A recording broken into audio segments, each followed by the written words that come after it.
And so I now come to the resolution to exclude the public, and I'd like to move that the resolution to exclude the public set out on pages 5 to 6 of the agenda be adopted, and that Nikki Wagner, the Honourable Nikki Wagner, Minister supporting Greater Christchurch Regeneration, Jane Bryden and Mike Shatford from the Minister's Office, and Calvin Smith, Department of Prime Minister and Cabinet, remain after the public have been excluded for item 4 of the public excluded agenda, as she and they have knowledge that is relevant to that item and will assist the Council. Do I have a seconder for the motion? I'll put the motion. I've got some questions for staff. Questions for staff? Okay. Thanks. There's been reports in the past where we have split it into some public and some public excluded, and I know that most of the content of the report in the agenda today is already public information. The only new bits are one of the attachments and the actual staff recommendation, and I was wondering why the majority of the report isn't public, and that we move into PX for discussion on small bits that are not. You are right. We have in the past made a distinction most frequently when we're dealing with a property transaction, and we deal with the transaction in the open and have the financial commercial details in PX.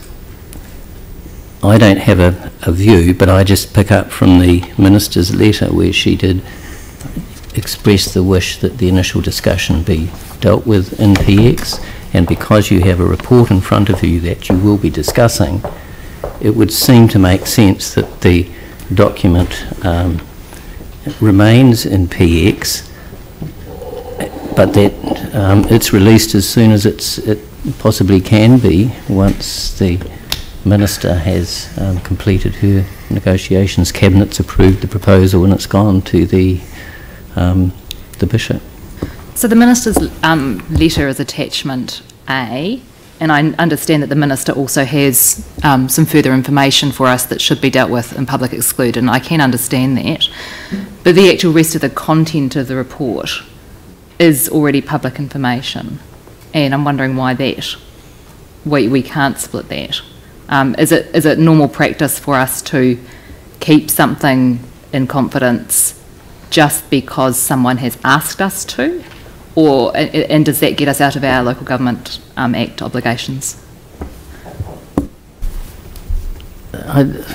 The weight that you give to the Minister's request is up to the Council, but I would assume that if that's what the Minister wants us to do, then we should probably do it. In terms of what could be in and what could be out of the report, we haven't done that exercise.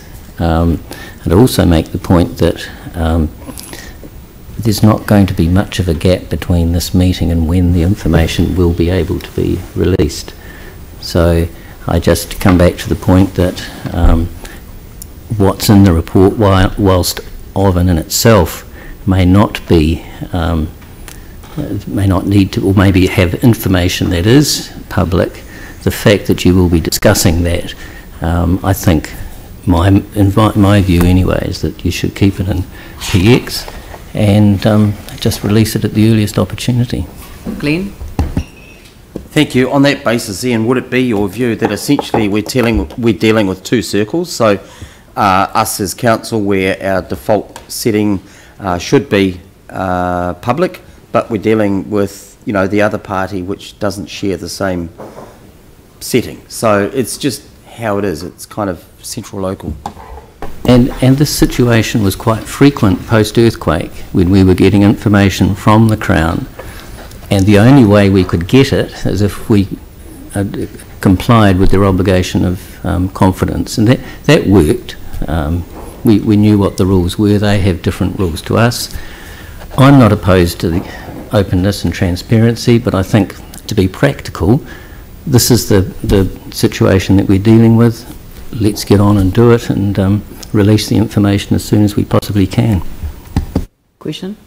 Yeah, so under the Local Government Act, when it comes to the principles that the local government is supposed to act under, The prime one is the need to act in an open, transparent and democratically accountable manner.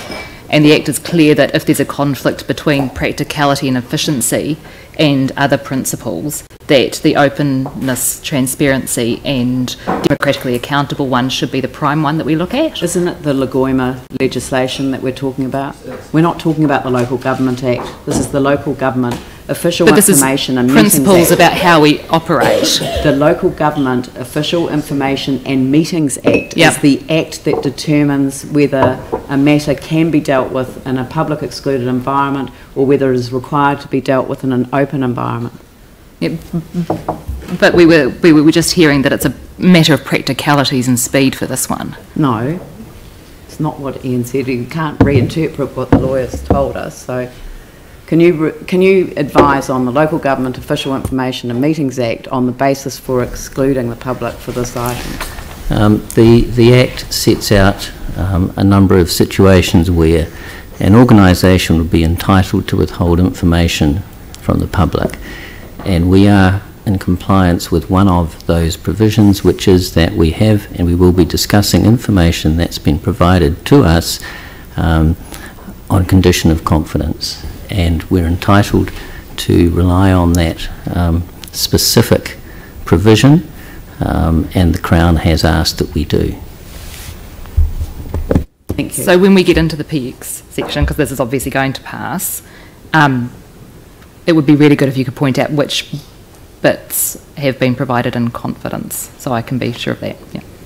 Yes, the fact that we're going to invite the Minister to remain will be perfectly clear what elements are excluded at this stage. All right, I will put the motion then. All those in favour say aye. Aye. Those opposed say no. No. Show of hands. All those in favour say aye. Put their hands up. This is to go into PX. And those opposed? That's carried. Yep. So Templeton, Davidson, Buck and Swiggs and Kewen.